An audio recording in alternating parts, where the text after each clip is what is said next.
Hello friends, welcome back. आज के इस वीडियो में हम डिस्कस करने जा रहे हैं क्लास 10th का जियोग्राफी का चैप्टर 3 और चैप्टर का नेम है आपका कि जल संसाधन। राइट, तो सबसे पहले हम लोग समझते हैं कि जल संसाधन होता क्या है। तो इसके पहले वाले चैप्टर में हमने पढ़ा था कि संसाधन क्या होता है। तो सबसे पहले हमको इस चैप्टर को पढ़ने से पहले हमको एक क्लैरिटी होना चाहिए कि संसाधन क्या होता है। तो सबसे पहले हम डिस्कस करेंगे कि संसाधन क्या होता है। तो अगर आपने नहीं देखा है तो पहले वाले लेक्चर को जो है आप जाकर वहां से देख सकते हैं, लेकिन यहाँ पर भी हम रिपीट करना चाहेंगे। देखिए, संसाधन क्या होता है आपका कि मीन्स पर्यावरण में उपलब्ध वे सभी वस्तुएं जो हमारी आवश्यकताओं को पूरा करती हैं तथा जो हमारे आर्थिक रूप से अवेलेबल है यानी कि संभाव्य है। और क्या है कि मीन्स जिसके लिए क्या है आपका प्रौद्योगिकी उपलब्ध है। प्रौद्योगिकी मतलब क्या होता है आपका कि मीन्स टेक्नोलॉजी उसके लिए क्या है उपलब्ध है। राइट, उसको हम लोग क्या बोलेंगे, संसाधन बोलेंगे। तो संसाधन आपका क्या होता है मीन्स पर्यावरण में उपलब्ध वे सभी वस्तुएं जो हमारी आवश्यकताओं को पूरा करती हैं तथा जो हमारे लिए आर्थिक रूप से संभाव्य है और जो जिसके लिए प्रौद्योगिकी यानी कि इंडस्ट्री जो है वो अवेलेबल है, उसको हम लोग क्या बोलते हैं, संसाधन बोलते हैं। राइट, तो आज के इस चैप्टर में हम लोग पढ़ने जा रहे हैं जल संसाधन। तो जल संसाधन आपका होता है कि एक क्या है आपका नवीकरणीय संसाधन है। तो इसके पहले हमने देखा था कि संसाधन को दो पार्ट में डिवाइड किया था। राइट, एक हमने पढ़ा था क्या, अनवीकरणीय संसाधन, अनवीकरणीय संसाधन, और दूसरा हमने क्या पढ़ा था, नवीकरणीय संसाधन। राइट, तो इन दोनों में थोड़ा सा डिफरेंस होता है। इस डिफरेंस को सबसे पहले समझते हैं। देखिए, इसको हमने उस चैप्टर में बताया था कि देखिए नवीकरणीय आपका क्या होता है कि मीन्स जो आपको फिर से पुनः प्राप्त किया जा सकता है उसको हम लोग क्या बोलते हैं, नवीकरणीय संसाधन बोलते हैं। यानी कि ये after a long time it will become, right, यानी कि ये क्या होगा कि कुछ समय के बाद ये क्या होगा आपका फॉर्मेशन हो जाएगा और यह पुनः प्राप्त किया जा सकता है। इसको हम क्या बोलेंगे, नवीकरणीय संसाधन बोलेंगे। राइट, और जो आपका पुनः प्राप्त नहीं किया जा सकता उसको हम क्या बोलेंगे, अनवीकरणीय संसाधन बोलेंगे। जैसे कि हमारा होता है पेट्रोल, डीजल, ये सब क्या है हमको पता है कि हम जब एक बार बाइक में उपयोग करें या फिर किसी भी गाड़ी में हम एक बार उपयोग करने के बाद ये क्या हो जाता है आपका गैस के रूप में ऊपर इवेपोरेट हो जाता है। राइट, तो ये गैस में मिल जाता है, इसको हम क्या बोलेंगे, अनवीकरणीय बोलेंगे। लेकिन आज के इस चैप्टर में हम लोग पढ़ने जा रहे हैं जल संसाधन। तो जल संसाधन आपका क्या होता है, एक नवीकरणीय संसाधन होता है। नवीकरणीय संसाधन मतलब कि इसको हम लोग पुनः प्राप्त कर सकते हैं। राइट, जैसे कि हम लोग यहाँ पर देख सकते हैं कि झरना है, झरना से पानी यहाँ पर गिर रहा है, राइट, नीचे आ रहा है और फिर क्या हो रहा है आपका समुद्र में जाके मिल रहा है। और समुद्र से क्या होता है आपका जो हीट पड़ेगा तो टेम्परेचर पड़ेगा तो क्या होगा, पानी जो है इसका क्या होगा, इवेपोरेशन होगा, यानी कि वाटर ड्रॉपलेट्स के रूप में क्या होगा एटमॉस्फेयर में जाएगा और एटमॉस्फेयर में जाएगा फिर ऊपर जाएगा और उसका क्या होगा, कंडेंसेशन होगा। कंडेंसेशन यानी कि क्या करेगा, ऊपर जाके बादल के रूप में बनाएगा और बादल बनाएगा फिर जाएगा आगे जाएगा, फिर जहां पे इसको सस्टेनेबल क्लाइमेट मिलेगी, मींस इसके अकॉर्डिंग जहां पे इसको क्लाइमेट यानी कि जलवायु मिल जाएगी वहां पर ये क्या करेगा, बारिश का रूप ले लेगा और फिर पानी आएगा। तो इस प्रकार से ये पानी का फॉर्मेशन हो गया ना, तो ये क्या हो गया आपका नवीकरणीय संसाधन हो गया। इसलिए जल आपका क्या है, नवीकरणीय संसाधन है। नवीकरणीय संसाधन मतलब क्या किया जा सकता है कि इसको पुनः प्राप्त किया जा सकता है। राइट, तो अब इस चैप्टर में हम लोग क्या क्या पढ़ने वाले हैं, सबसे पहले हम लोग इसके बारे में डिस्कस करेंगे। तो यहाँ पर देख सकते हैं कि विषय सूची के माध्यम से हमने इसमें पूरा बता दिया है कि इस चैप्टर में हम लोग क्या क्या पढ़ेंगे। तो सबसे पहले हम लोग पढ़ेंगे, देखिए, जल कुछ तथ्य और आंकड़े। राइट, कि मींस इसके जो भी आपके डाटा वगैरह हैं इसके बारे में देखेंगे। उसके बाद सेकंड जो पॉइंट हम लोग पढ़ेंगे उसमें हम लोग पढ़ेगे कि बहुउद्देशीय नदी परियोजना है। राइट, कि मींस क्या होता है कि हमको पता है कि जो नदी है वो बहुउद्देशीय परियोजना है। बहुउद्देशीय परियोजना इन द सेंस, जैसे कि हमको पता है कि एक बहुउद्देशीय मतलब क्या हो गया कि एक ही परियोजना के तहत हम बहुत से उद्देश्य को अगर पूरा कर रहे हैं तो हम लोग इसको क्या बोलते हैं, बहुउद्देशीय परियोजना बोलते हैं। राइट, नेक्स्ट पॉइंट आपका आता है कि बहुउद्देशीय नदी परियोजनाओं के उद्देश्य। राइट, यानी कि अब हमने जाना कि बहुउद्देशीय का मतलब क्या होता है कि बहुउद्देशीय परियोजना मतलब एक ही परियोजना के अंतर्गत अगर हमारा बहुत सा उद्देश्य पूरा हो रहा है तो हम इसको क्या बोलेंगे, बहुउद्देशीय परियोजना बोलेंगे। राइट, तो इसमें आपका आता है कि नदी परियोजना जो कि इसके उद्देश्य होते हैं कि कैसे बहुउद्देशीय परियोजना के तहत उद्देश्य होते हैं। उसके बाद नेक्स्ट आपका क्या होता है, बहुउद्देशीय नई नदी परियोजनाओं की खामियां बहुउद्देशीय परियोजनाओं के विरोध में आंदोलन। राइट, और जो भी इस चैप्टर में एक आंदोलन दिया गया है जो कि आपका सतलज और आपका ब्यास ऐसे करके वहां पे भाखड़ा नागल है और एक नर्मदा रिवर भी हमको पता है कि आपका 3 स्टेट से होके गुजरती है।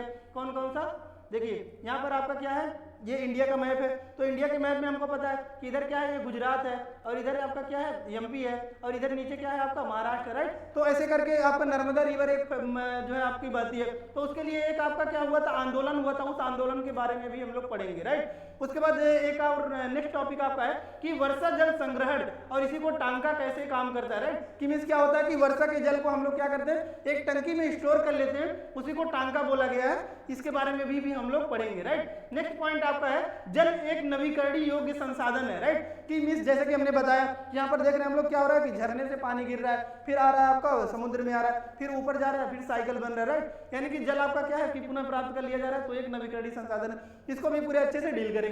नेक्स्ट पॉइंट आपका कह रहा है कि पृथ्वी का 3/4 भाग जल से घिरा है, परंतु इसमें प्रयोग में लाने वाला योग्य एलवडी जल का अनुपात बहुत कम है, राइट। तो देखिए एक फेमस थॉट है जिसको मैं बार बार रिपीट करता हूं कि water water everywhere but not to drink any drop, right. इसका सिंपल से मीनिंग ये होता है कि मीन्स हर जगह पानी तो उपलब्ध है, लेकिन जो पीने के लिए पानी है वो बहुत कम उपलब्ध है। इसीलिए ये जो है आपका बताया जा रहा है कि जो आपका पृथ्वी है उसका 3/4 भाग यानी कि 3/4 पार्ट जो है वो पानी से घिरा हुआ है, लेकिन फिर भी हम लोग देखते हैं कि पानी की प्रॉब्लम हमको हर जगह दिखाई देता है, राइट। तो वही कहा जा रहा है आपका कि water water everywhere but not to drink any drop, यानी कि मीन्स पानी जो है पूरा आपका पृथ्वी पर बहुत ज्यादा पानी है, लेकिन यहाँ पर हमको देखा जाता है कि जो पीने के लिए पानी है वो बहुत कम है, राइट। तो इसीलिए थॉट बनाया गया। तो चलिए इस चैप्टर को स्टार्ट करते हैं। सबसे पहले हम लोग मूव करते हैं।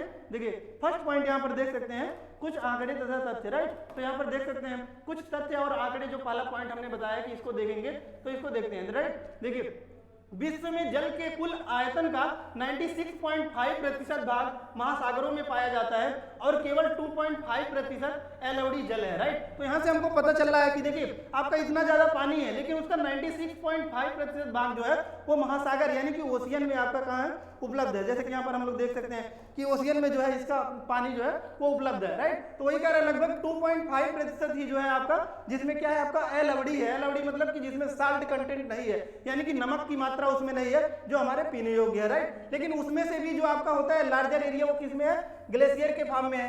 ग्लेशियर के फॉर्म में यहाँ पर हम लोग देख सकते हैं कि ग्लेशियर है, किस प्रकार से ग्लेशियर से यहाँ पर रिवर का फॉर्मेशन हो रहा है कि ग्लेशियर टूट रहे हैं और पानी में बदल रहे हैं, राइट। तो इस प्रकार से हमने जाना कि जो आपका क्या है कि जो आपका पानी है, पानी वो बहुत ज्यादा है, लेकिन पानी किस में है कि मीन्स 96.5% जो तो महासागर में है। और हमको पता है कि महासागर का जो पानी होता है उसमें वो लवड़ी होता है, यानी कि नमक की मात्रा उसमें ज्यादा होती है और वो हमारे पीने योग्य नहीं होता है, राइट। तो यहाँ से हमको पता चल रहा है। और 2.5% ये है जो एलवडी है, यानी कि नमक की मात्रा नहीं है, लेकिन उसमें भी हम लोग देख रहे हैं कि जो आपका अधिकतर है वो किसमें है, ग्लेशियर के फॉर्म में है, राइट। तो इसलिए जो है हमारा जो पीने का पानी है वो बहुत कम होता है। और नेक्स्ट पॉइंट आपको कह रहा है भारत विश्व की वृष्टि का 4% हिस्सा प्राप्त करता है, राइट। यानी कि अगर एरिया के हिसाब से देखा जाए तो जो पूरे विश्व का है उसका 4% किसका है, इंडिया का है। और प्रति व्यक्ति प्रति वर्ष जल उपलब्धता के संदर्भ में विश्व में इसका 133वां स्थान है, राइट। और अगर देखा जाए कि पानी के मामले में अगर देखा जाए कि भारत में जो लोग हैं उनको पानी के जो स्थान कंसीडर किया जाता है उसमें लगभग आपको कौन सा स्थान आता है, 133वां स्थान आता है, राइट।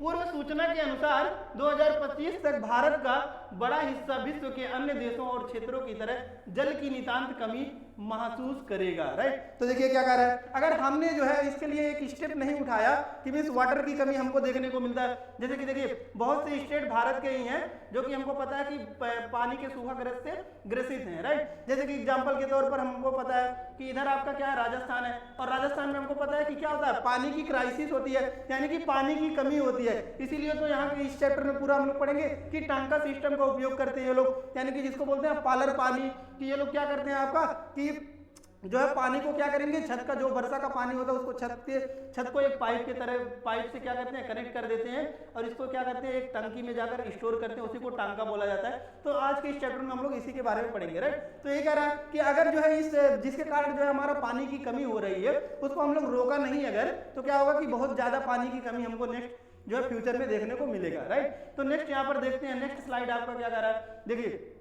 अब नेक्स्ट जो इंपॉर्टेंट पॉइंट आता है आपका कि देखिए जल दुर्लभता और जल संरक्षण एवं प्रबंधन की आवश्यकता, राइट। और ये मोस्ट इंपॉर्टेंट जो पॉइंट आपका हो जाता है, राइट। तो इसको जितना भी पॉइंट आपका दिया गया है ये आपको कॉपी में नोट करना है, यहाँ पर देख सकते हैं, राइट। अब इसको समझते हैं कि ये आपका पॉइंट्स क्या कर रहा है। देखिए सबसे पहला पॉइंट आपका क्या कह रहा है कि जल की दुर्लभता उसके बढ़ते मांग के तुलना में उपलब्धता में कमी के फलस्वरूप उत्पन्न होती है, राइट। तो ये क्या हो रहा है कि मीन्स जो डिमांड है यानी कि मांग है वो बढ़ती जा रही है, लेकिन पानी तो हमको पता है कि जितना पानी है उतना ही पानी रहेगा, या तो ये पानी आपका बादल के फार्म में हो या तो जो आपका पानी है आपका जो है नीचे हो, राइट। लेकिन पानी तो बढ़ेगा नहीं ना, पानी तो उतना ही रहेगा, राइट। तो ये कह रहा है लेकिन मांग तो बढ़ रहा है, क्यों? क्योंकि मीन्स जनसंख्या आपका क्या हो रहा है, बढ़ रहा है, यानी कि पॉपुलेशन आपका बढ़ रहा है, जनसंख्या बढ़ रहा है, तो डिमांड भी क्या होगा, बढ़ेगा, राइट। तो ये कह रहा है कि मांग बढ़ रहा है तो इसके कारण भी पानी की कमी देखने को मिल रहा है, राइट। उसका नेक्स्ट पॉइंट आपका क्या कर रहा है, देखिए कि जल दुर्लभता के कारण कि क्या हो रहा है कि जल जो आपको जो दुर्लभता देखी जा रही है उसके क्या क्या कारण है, इसको आप सभी लोग नोट कर लीजिएगा। देखिए अति शोषण यानी कि क्या हो रहा है, बहुत ज्यादा इसका शोषण किया जा रहा है, क्यों? क्योंकि मतलब हम बहुत ज्यादा पानी को वेस्ट कर दे रहे हैं। अत्यधिक प्रयोग और समाज के विभिन्न वर्गों में जल का असमान वितरण, अधिक जनसंख्या, राइट। तो देखिए जैसे कि हमने बताया कि जनसंख्या बढ़ रही है तो क्या होगा, आपकी मांग भी बढ़ेगा, और मांग भी बढ़ेगा, इससे क्या होगा कि जो वाटर की कमी जो है वो हमको देखने को मिलती है, राइट। वही कह रहा है, और हम लोग बहुत ज्यादा पानी को वेस्ट भी करते हैं। और देखिए क्या कह रहा है, ये असमान वितरण के कारण भी होता है, राइट। यानी कि हमको पता है कि जो आपका इंडिया ही है तो इंडिया में ही जो पानी है उसका असमान वितरण होता है। असमान वितरण कैसे होता है कि देखिए ऊपर का एरिया आपका क्या है, जम्मू कश्मीर वाला रीजन है, राइट। जम्मू कश्मीर वाला रीजन, यहाँ पे हमको पता है कि ऊपर वाला जम्मू कश्मीर वाले रीजन पे बहुत सी नदियां निकलती हैं, जैसे कि इंडस, झेलम, रावी, सतलज, ब्यास, चेनाब, ऐसी बहुत सी नदियां निकलती हैं, राइट। तो ऊपर यानी कि क्या है, आपका पानी बहुत ज्यादा है, लेकिन ये जब नीचे की यानी कि दक्षिणी रीजन का बात किया जाए भारत के ही, तो हम लोग देखते हैं इधर जो है वो नदियां जो है वो बहुत कम है, राइट। तो यहाँ पर क्या होता है, थोड़ा सूखा भी होता है, कर्नाटक में भी बहुत जगह सूखा होता है, केरल में भी होता है, तमिलनाडु में भी होता है, राइट। तो ये कह रहा है कि जो आपका जल है वो असमान रूप से वितरित है, जिसके कारण भी क्या होता है, आपका पानी की जो दुर्लभता देखी जाती है। और नेक्स्ट पॉइंट जो इंपॉर्टेंट आपका पॉइंट है उसको देखते हैं, बांध बहते जल को रोकने, दिशा देने या बहाव कम करने के लिए खड़ी की गई बाधा है, राइट। तो यहाँ पर आपको बता रहा है कि बांध क्या होता है, तो बांध को हम लोग समझते हैं। देखिए बांध आपका क्या होता है कि ऐसे मान लीजिए इधर पानी है, इधर हम लोग बांध बना दिए, राइट। तो ये क्या हो गया, आपका बांध हो गया। लेकिन क्या कर रहा है कि आप ये बांध करता क्या है इसको समझते हैं। देखिए ये बांध है आपका, तो बांध आपका क्या करेगा, पानी को रोकेगा। एक तो इसका काम क्या हो गया, पानी को रोकेगा। दूसरा क्या कर रहा है कि या तो पानी के स्पीड कम करने के लिए हम लोग बांध बना देते हैं, कैसे कि इसमें हम लोग फाटक लगा दिए और पानी जब बहुत ज्यादा हो गया तो छोड़ दिए, राइट। तो स्पीड को हम लोग क्या कर रहे हैं, उससे कम कर रहे हैं। और तीसरा इसका काम क्या हो गया कि हम लोग क्या करते हैं, कभी कभी बांध बना के इसकी दिशा को परिवर्तित कर देते हैं, राइट। तो यह भी आपका काम करता है, यानी कि यहाँ से हमको पता चला कि बांध जो है उसके क्या क्या काम होते हैं, राइट। वही कह रहा है। नेक्स्ट देखिए क्या कह रहा है आपका कि बाधा है जो आमतौर पर जलाशय, झील अथवा जल भरण बनाती है, बहुउद्देशीय नदी परियोजनाएं, राइट। तो अब बहुउद्देशीय नदी परियोजनाओं के बारे में समझते हैं। देखिए बांधों को बहुउद्देशीय परियोजनाएं भी कहा जाता है, राइट। यहाँ पर आपका बांधो होगा, राइट। बांधों को बहुउद्देशीय परियोजनाएं भी कहा जाता है, जहां एकत्रित जल के अनेकों उपयोग समन्वित होते हैं। उदाहरण के तौर पर सतलुज ब्यास बेसिन में भाखड़ा नागल परियोजना जल विद्युत उत्पादन और सिंचाई दोनों के काम में आती है, राइट। तो देखिए आपका एग्जाम्पल बता रहा है, एग्जाम्पल कौन सा बता रहा है, सतलुज ब्यास के बारे में बता रहा है। तो सतलुज ब्यास का आपका देखिए वहां पर आपका कौन सा बांध होता है, भाखड़ा नागल बांध होता है, जिसका उपयोग क्या किया जाता है, आपका जो है जल विद्युत बनाने के लिए किया जाता है। तो देखिए ऊपर वाला पोर्शन अगर देखा जाए भारत का, तो ये आपका क्या है, जम्मू कश्मीर वाला रीजन है, राइट। जम्मू कश्मीर वाला रीजन, तो यहाँ से बहुत सी नदियाँ निकलती हैं, मैंने इधर बताया। तो देखिए यहाँ पर बहुत सी नदियाँ निकलती हैं। तो देखिए सबसे ऊपर वाला कौन सा होता है आपका, इंडस यानी कि सिंधु, फिर झेलम, फिर चेनाब, सतलुज, ब्यास ऐसे आता है, राइट। तो यहाँ पर मान लीजिए आपका सतलुज है, तो सतलुज में आके ब्यास मिलती है। यहीं पर आपका एक बांध बना हुआ है, कौन सा बांध बना हुआ है, ये भाखड़ा नागल बांध बना हुआ है, राइट। ये आपका जो बताया गया भाखड़ा नागल बांध। तो भाखड़ा नागल बांध यहाँ पर होता है, और इससे क्या होता है आपका जल विद्युत के रूप में यानी कि इलेक्ट्रिसिटी प्रोड्यूस करने के लिए किया जाता है। तो ये क्या हो गया आपका बहुउद्देशीय हो गया, इलेक्ट्रिसिटी प्रोवाइड किया गया, और सिंचाई के लिए भी इसको प्रयोग किया जाता है, यानी कि दो काम हो गया। तीसरा यहाँ से क्या होता है कि बांध भी बनाए गए, इससे क्या होता है यहाँ पर बांध बना के पानी को स्टोर किया गया। इससे क्या होता है आपका कि देखिए नाव वगैरह भी चलाए जाते हैं, जिससे क्या होता है एक टूरिज्म का सेंटर हो जाता है, यानी कि लोग घूमने के लिए आते हैं और नाव पर घूमते हैं, राइट। तो यानी कि बहुत से उद्देश्यों को पूरा किया जा रहा है एक बांध को बनाकर, राइट। तो इसीलिए इसको क्या बोला जाता है, बहुउद्देशीय परियोजना बोला जाता है, राइट। अब बढ़ते हैं हम लोग नेक्स्ट स्लाइड पर देखते हैं, राइट। देखिए मोस्ट इंपॉर्टेंट जो है आपका आता है अब कि बहुउद्देशीय परियोजनाओं के फायदे, यानी कि अभी तो हमने देख लिया कि बहुउद्देशीय परियोजनाएं कैसे होते हैं, अब इसके लाभ कैसे होते हैं इसके बारे में समझते हैं। तो देख सकते हैं हम लोग डिफरेंट सेक्टर जो है बहुउद्देशीय परियोजनाएं जैसे कवर करती हैं आपके बांधों को बनाकर। तो देखिए सबसे पहले हम लोग देखते हैं, देखिए बहुउद्देशीय नदी परियोजनाओं के फायदे, क्या क्या फायदे हैं इसके बारे में हम लोग देखते हैं। देखिए विद्युत उत्पादन, यानी कि सबसे पहला आपका क्या बता रहा है, विद्युत उत्पादन। तो यहाँ पर हम लोग देख सकते हैं कि क्या हो रहा है, विद्युत उत्पादन किया जा रहा है। कैसे, यहाँ पर आपका टरबाइन लगा हुआ है, तो टरबाइन क्या कर रहा है, घूम रहा है, जब जलधारा यहाँ पर गिर रही है तो टरबाइन मूव करता है, और टरबाइन मूव करके क्या होता है यहाँ पर इलेक्ट्रिसिटी को प्रोड्यूस किया जाता है जनरेटर के माध्यम से, राइट। तो ये कह रहा है कि आपका क्या हो रहा है कि हाइड्रो इलेक्ट्रिक पावर प्लांट को लगाकर क्या किया जाता है, विद्युत उत्पादन किया जाता है। सेकेंड पॉइंट आपका क्या कह रहा है, सिंचाई, राइट। तो हमको पता है कि हम लोग क्या करते हैं, खेतों की सिंचाई भी करते हैं, खेतों की सिंचाई भी करते हैं। कैसे करते हैं, बांध बनाकर पानी को रोककर उसको क्या करते हैं हम लोग, सिंचाई करते हैं, राइट। उसके बाद नेक्स्ट आपका क्या कर रहा है, घरेलू और औद्योगिक उपयोग के लिए जलापूर्ति, राइट। तो यहाँ पर देख सकते हैं हम लोग क्या करते हैं, टैप वाटर का उपयोग करते हैं, घरेलू उपयोग में जो है इसको क्या करते हैं, उपयोग करते हैं। नेक्स्ट क्या कह रहा है आपका, बाढ़ नियंत्रण, यानी कि बाढ़ को नियंत्रण करने के लिए भी क्या होता है आपका, ये बाढ़ यहाँ पर आया, राइट। तो इसको नियंत्रण करने के लिए भी क्या होता है आपका, बांध बनाया जाता है, राइट। वही कह रहा है। नेक्स्ट क्या कह रहा है, मनोरंजन आंतरिक, राइट, मनोरंजन आंतरिक निचालन, राइट, यानी कि मनोरंजन के भी स्रोत हो जाता है आपका बांध बनाने से। देखिए यहाँ पर देख रहे हैं हम लोग क्या कर रहे हैं, लोग टूरिज्म कर रहे हैं, यानी कि घूमने आए हुए हैं, तो ये भी आपका मनोरंजन का भी स्रोत हो जाता है। नेक्स्ट क्या कह रहा है, मछली पालन बहुउद्देशीय नदी परियोजनाओं से हानि, राइट। तो देखिए मछली पालन भी हो रहा है, यानी कि ये सब क्या हो गए, आपके फायदे हो गए। किसके फायदे हो गए, कि बहुउद्देशीय परियोजना के फायदे हो गए, राइट। बहुउद्देशीय परियोजना के फायदे हो गए। क्या क्या फायदे हो गए, देखिए यानी कि हम लोग देखा कि इलेक्ट्रिसिटी का उत्पादन किया जा रहा है, टैप वाटर का उपयोग किया जा रहा है, पानी को रोककर सिंचाई में भी उपयोग कर रहे हैं, राइट। इसको बाढ़ से भी बचा रहा है, और आपका एक टूरिज्म का सेंटर भी हो जा रहा है, मनोरंजन का स्रोत भी हो जा रहा है, मछली पालन भी हो रहा है, राइट। तो इससे क्या हो रहा है, बहुत से जो है हमारा क्या हो रहा है, उद्देश्य को पूरा किया जा रहा है एक सिंगल परियोजना के तहत। तो इसीलिए इसको क्या बोला गया, बहुउद्देशीय परियोजना बोला गया। अब इससे क्या क्या हानि होती है इसको देखते हैं, राइट। देखिए कुछ हानि भी होते हैं। हानि क्या होता है, देखिए नदियों पर बांध बनाने और उनका बहाव नियंत्रित करने से उनका प्राकृतिक बहाव अवरुद्ध हो जाता है, राइट। तो देखिए हमने बताया स्टार्टिंग में कि अगर कोई बांध बनाया जाता है तो वो जो नेचुरल जो फ्लो कर रहा था उसको हम लोग क्या कर रहे हैं, रोक रहे हैं, राइट। तो ये कह रहा है जो प्राकृतिक बहाव होता है उसको हम लोग क्या करते हैं, रोक देते हैं अगर बांध को बनाते हैं, राइट। उसके बाद जिसके कारण तलछट बहाव कम हो जाता है। अत्यधिक तलछट जलाशय की तली पर जमा होने से नदी का तल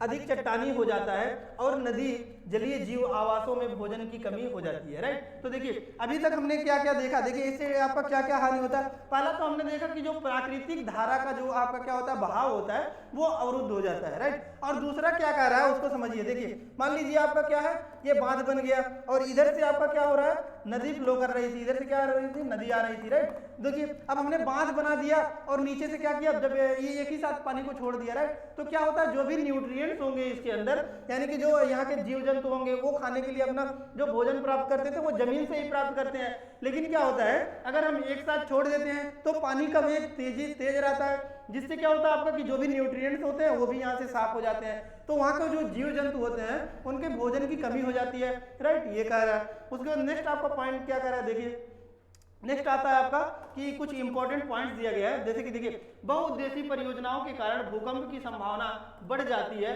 साथ ही अत्यधिक जल के उपयोग से जल जनित बीमारियां, फसलों में कीटाणु जनित बीमारियां और प्रदूषण फैलते हैं, राइट। तो देखिए और ये भी आपका क्या है, हानि है। तो यहाँ से हमने कितने हानि देखे, देखिए पहला हानि हमने क्या देखा कि क्या होता है कि हम लोग जब बांध बनाते हैं तो क्या होता है कि जो प्राकृतिक जो बहाव होता है पानी का वो अवरुद्ध हो जाता है। और दूसरा हमने देखा कि जो भी आपका क्या होता है उसमें खनिज पदार्थ होते हैं, यानी कि जो भी भोजन प्राप्त करते हैं वहाँ कोई जीव जंतु, उसका भी क्या हो जाता है, ह्रास हो जाता है। क्यों? क्योंकि जब पानी की स्पीड तेज होगी तो क्या हो जाएगा, वो अपने साथ जो भी आपका खनिज पदार्थ रहता है या फिर भोजन जो होता है छोटे छोटे जानवरों का, वो भी नष्ट हो जाता है, तो ये भी ह्रास होता है। और तीसरा देखिए क्या होता है कि हम लोग बांध बना देते हैं, तो बांध बनाने से हम लोग क्या करते हैं, बहुत ही लार्ज एरिया पे जो पानी होता है उसको रोक देते हैं। तो इससे क्या होता है, प्रेशर हाई हो जाता है, जो जमीन का प्रेशर होता है वो हाई हो जाता है, जिसके कारण भूकंप का भी खतरा बन जाता है। तो इससे क्या हो गया, ये नुकसान हो गए, राइट, बांध बनाने के। और नेक्स्ट पॉइंट आपको क्या रहा है, बहुउद्देशीय नदी परियोजनाओं के विरोध में आंदोलन, राइट। तो जो हमने टॉपिक बताया था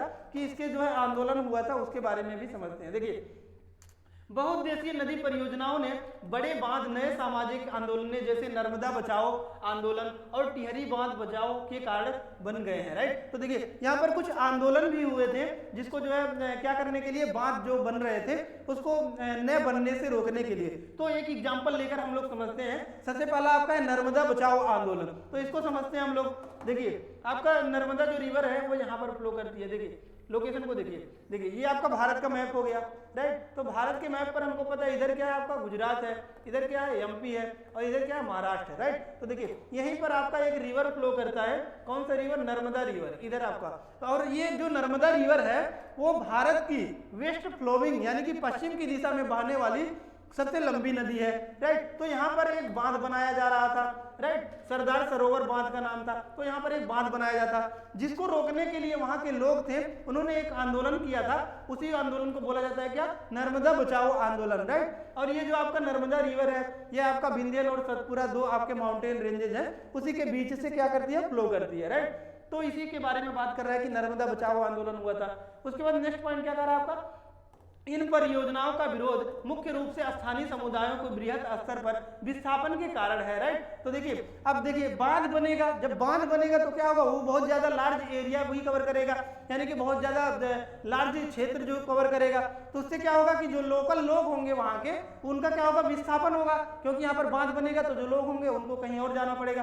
तो इसलिए उन्होंने क्या किया, विरोध किया। और एक पॉइंट जो इसमें नहीं दिया है मैं बताना चाहूंगा।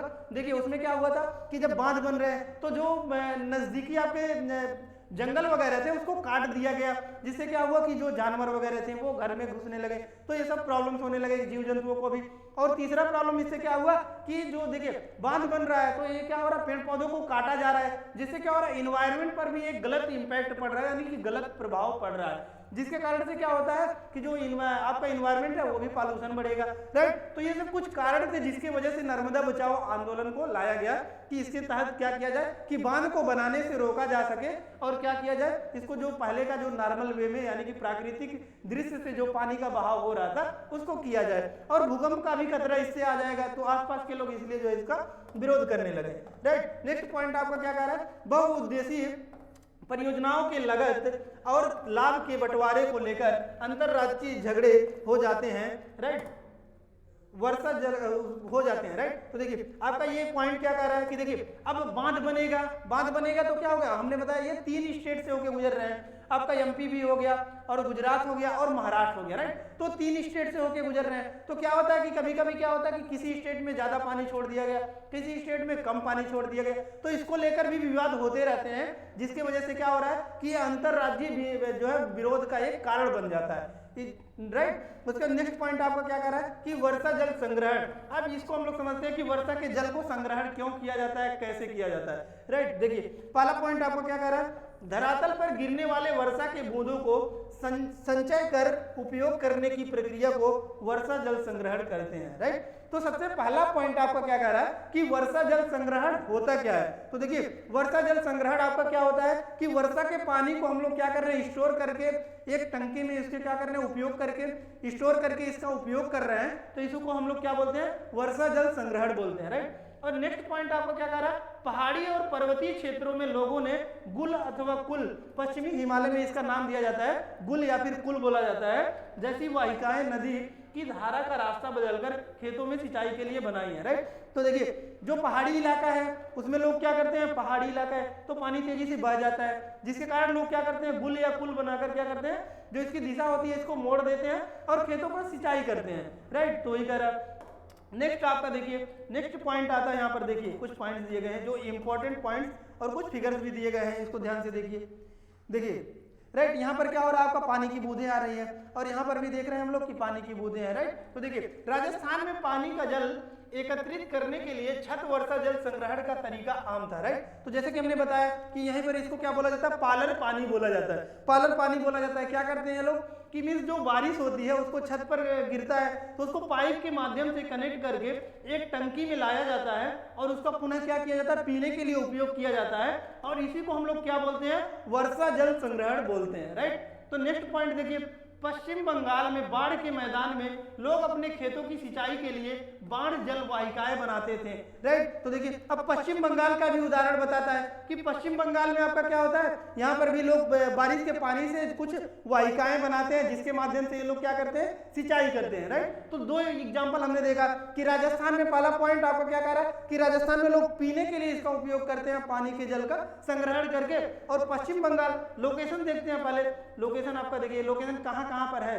देखिए अब आप लोग सोचेंगे कि मतलब देखिए लोकेशन हमको पता होना चाहिए, बिना लोकेशन के हम पढ़ेंगे तो पढ़ने का कोई वैल्यू नहीं है क्योंकि हमको उतना ज़्यादा इफेक्टिव वे में समझ में नहीं आएगा, राइट। तो देखिए ये आपका क्या है, गुजरात है, नीचे वाला क्या है, ये गुजरात रीजन है, इसी के ऊपर आपका क्या है, राजस्थान है। और पश्चिम बंगाल आपका कहाँ है, पश्चिम बंगाल आपका यहाँ पर होता है, राइट। कि मीन्स जहाँ से ये मुड़ा होता है वेस्ट बंगाल के पास में, यहाँ पर पश्चिम बंगाल होता है, राइट। तो देखिए आपका हमको पता है कि यहाँ पर राजस्थान में क्या होता है, राजस्थान में आपका पानी की कमी होती है, क्यों, क्योंकि ये रेतीली जमीन है, हमको पता ही है। और जो आपका रेगिस्तान भी इधर पाया जाता है, तो जिसके कारण हमको पता है कि पानी यहाँ पर बहुत कम होता है, राइट। तो यहाँ पर लोग पानी के जल को संग्रहण करते हैं, वर्षा के जल को संग्रहण करते हैं और पीने के लिए उपयोग करते हैं, राइट। और यहाँ पर क्या किया जाता है कि बारिश इधर बहुत ज्यादा होता है तो यहाँ पर पानी ज्यादा होता है, बहता है, बह जाता है, तो इसको क्या करते हैं लोग, इसके रास्ते को मोड़कर जो सिंचाई के लिए काम लाते हैं, राइट। देखिए नेक्स्ट पॉइंट क्या कह रहा है, अर्ध शुष्क तथा शुष्क क्षेत्रों में वर्षा जल एकत्रित करने के लिए